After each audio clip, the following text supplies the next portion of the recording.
Welcome back, friends, to 1111 with our Podcheck series, when we check in on those we interviewed on our special surprise guest Sundays. Today, we are thrilled to have Victorian magician Charles Spratley, and he's going to be telling us about everything he's done since last we spoke to him, whether it's about being an historian, a teacher, a tour guide, you name it. So, Charles, tell us what you do currently, and then we will get into how things have changed for you. So what are you doing currently? Well, currently, for people that know me, my regular job is I'm actually a teacher. Yeah. Um, I have a substitution right now, so I'm substituting right now, looking for my own classroom. And I recently just got done finishing what's known as ESY or extended school year. And I just got done teaching special ed preschool. Whoa. And What was that like? that was fun yet very challenging. I wouldn't have the first clue about what to do. Have they Uh, always had that for little ones, or is this kind of new in the scheme of things? when you say like, is it new? Yes, as in like 10 years Hmm. or so. But the one thing is, we've always had these students among us, and the thing is that they usually when they're preschool, that's when their disabilities are then manifesting. And so this is where you're able to find out what their disability is and however we can help them. So I had 6 of the most adorable kids. Some were a little bit more of a troublemakers than others, but some of them were just so sweet and they were a pleasure to be with. That's quite an experience. That doesn't leave you where it finds you, I'm sure. My goodness. And tell us, since we haven't spoken to you a few months, how have you been? How are you? I, I've been really well. When I'm not teaching, I do tours. I do uh, ghost tours, walking tours, also historical tours, and I'm also a magician. And I've been well. I cannot complain. But the one thing I am always having a little bit of trouble still, the written word and speaking. There's like a little bit of a delay. So that's where I always have the problem still. And how long ago was your stroke? Yeah. 2022. Wow. Well, you're But a miracle, I think, how far you've come. well, it took me about 6 months to learn how to read and write again. I was pretty much nonverbal when I came home from the hospital. Wow. 6 months sounds incredibly miraculous to me. I know I wasn't the one doing it, but you just come so far. Nobody who doesn't know you would know that you've been through anything. It's just incredible. And you worked really hard at it. So kudos. Yeah, and most people say I can't tell. People that do not really know me say they can't tell, but I can tell. And I sound different in my head now. Oh, well, that's interesting. I just got done doing a whole string of performances of The Deep in Orange County and San Diego, and a lot of people that have never seen me got to see me perform for the first time. And, I didn't tell them, but I could just tell that they could not tell that there was something. So that's Will all you, that matters. yeah. And will you remind everyone what the deep is? I finally quantify what is a deep when somebody asks me, well, what is it? It's a trilogy of tales that I tell, historical stories that are all about disasters or tragedies on the water, and they are storytelling magic. It's known as Bizarrest Magic. When Bizarrest Magic came out, it was all about doing something that was kind of dark, but actually, we now call it storytelling magic because the magic just makes the story more real. I cater to people that want to get wrapped up in a story. People say, "Oh, well, what kind of magic do you do?" And I go, "Well, I do storytelling magic." And nobody really knows what that is, really. And so I like the idea of just like, let me tell you a story. But by the way, there's going to be magic. It literally So, doesn't get any better than that. So when we had you on last, You had some stuff coming up, which the main thing I think was the deep. Beyond those performances, how have things changed for you since we had you on a few months back? I'm not going to be regularly blogging anymore. Oh, okay. And so people are like, what's going to happen? So what's going to happen is I'm going to be putting out a newsletter. Cool. So instead of blogging, follow me on Facebook. I'll actually put a small, maybe a paragraph of the new blog and say, but if you're interested in it, subscribe to my newsletter. And you'll get it in your email. I'm going to have usually 2 articles as well as what I'm working on and where you can find me. That sounds great. And when does this start? I am working on the header right now because everything has to be Victorian. You Yeah, know me. yeah. So I'm doing a header right now, as well as I'm putting together a Victorian newspaper kind of motif to it. Oh, so cool. And it'll always be free to people who want to get it. Great.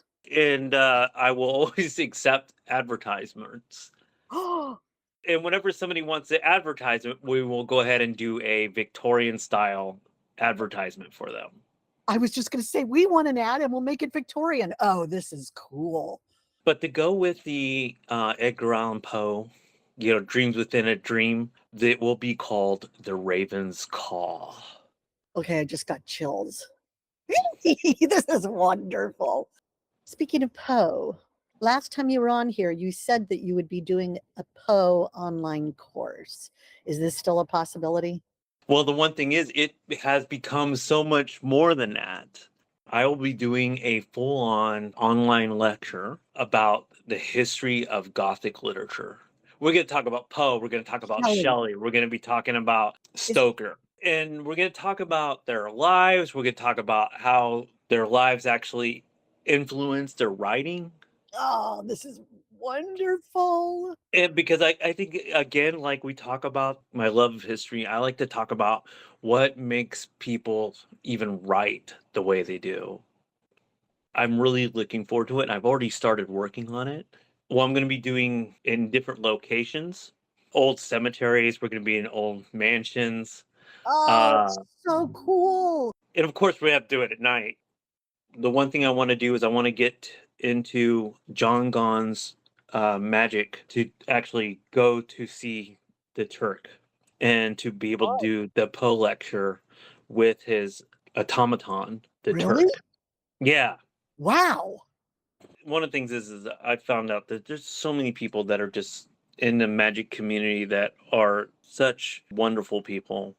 And he invited me, along with another magician that was in town, to go into his workshop and see the Turk. I want to ask him, can I do it again, please? Because I think it'd be really nice to do like a little Poe lecture with the Turk. I'm going to actually be teaching magic, and I'm going to be doing it for free. It's going to be in various locations in LA County, and then we'll do in Orange, and then we might do San Diego. We're going to do a trick. And while we're doing the trick, we're going to talk about the principles of that piece of magic. Each principle that is done in magic will actually work in several different effects. I love the idea of that. Let's just get together and just work on things and be true to ourselves and keep it a light community, and let's learn from each other, which means I will probably learn something from other people, and that's okay. I have one word for you that we need to discuss after this, and it's Patreon. This is all so unexpected and wonderful. Oh my gosh, I'm so glad I invited you on. Anything else that's new? I'm doing Victorian magic at Huntington Beach for Labor Day for Civil War days. Can we get a link to that to put it below this video? Yes, of Oh, great. course. Fantastic. And you can also find me at the Calico Days in September. So both of them are in September. First, Labor Day, and then also at the end of September, I will be doing at Calico. Both in California. Yo, yeah, Yeah. which is in Calico, which is in Barstow, California. It's an old ghost town. In fact, actually doing magic that has something to do with the Old West. Oh, so much amazing stuff since last time we spoke to you. And I already thought you were doing amazing stuff. As you know, we like to give a tiny task during each episode to get people either doing something or maybe even just thinking something or about something. Is there any sort of a task or any sort of reminder you want to give your listeners today? Um, I'll tell you what, I would say get out and move some. Just move a little bit. Because of all the things that have happened to me in the past couple of years, I used to be a huge hiker. In fact, for my 50th, I did Mount Whitney. And so I've now gotten back to enjoying hiking. And so go out, just walk and enjoy nature. In fact, one of the things I think is really interesting when I'm hiking, I run into people that have headphones on or earbuds, or they're actually listening to music out loud. So that's Oh, noise pollution as well. But listen to what is going on around you because you don't know. And I'd hear rustling in the bushes, and I'm like, is that a rabbit? Is it a snake? But these people wouldn't know. well, that's a huge part of the experience is the listening to nature. Exactly. Because nature is meant to be all the senses Yeah, I always are say it's engaged. yep, I always say it's a sensory assault in the best way possible because you've got these colors, these sounds, the smells all coming at you all at once, but it's glorious. It's just the best. Do you have a favorite hiking spot? Now that I'm going back to it, my favorite one I love to do is the Mount Baldy region. Oh, do you do the devil's backbone and all that stuff? Oh, I've done that so many times, but I love it. I love it all. But my favorite part is Ice House Canyon. It's on the way to Baldy. It's majestic, including a large creek running through the trail area. My all-time best experience, I swear it was the most religious experience I've ever had, and I'm a God-fearing person, was in the redwoods in Northern California. There's nothing like it. When people tell me they don't believe in God and all that, I'm like, go to the redwoods. It's church. It's just incredible. Yeah, they are majestic. I love them. I love the redwoods. That's the best little tiny task you could give. And I don't care where anybody lives. If you're somewhere where it's got scorching temperatures right now, just do your best. Maybe this will make you go for a late night stargazing walk slowly. You don't have to run and crack a sweat, but there's always something amazing in nature every moment of the day, no matter where you are. So I just love that you gave that Yeah, to them. or start early. Yeah. You know, yeah, I put in 5 miles this morning. What time did you take off? Uh, almost 6. How great is that on a day off to be out the door around 6, to do something you love really early in the day? I just think that is the most enlivening, invigorating gift we could give ourselves. I love it. I love it more than I can tell Yes. you, really. Yeah. If you could give our listeners a hug, what would you whisper into their ear as you embraced them? I would let them know, no matter what they're going through, don't ever give up. That Yeah. is, I think, probably one of the best things you could say to anybody right now because we're really going through a tough time collectively, especially in America. So thank you for that reminder and for giving us hope and for your story giving us hope. Your story is so inspiring. And for everyone listening, if Charles can come back from a stroke that took away his power of speech, being that he was a teacher, a tour guide, a storyteller, then you too can know that if you keep at it and you never give up, you can do more than you ever expected. And we are expecting great things from you, my friend. Thank you for being our first pod check. This has been a blast having you on. It's always a pleasure to Yeah. speak with you. And we'll get you on in another few months to see what's going on.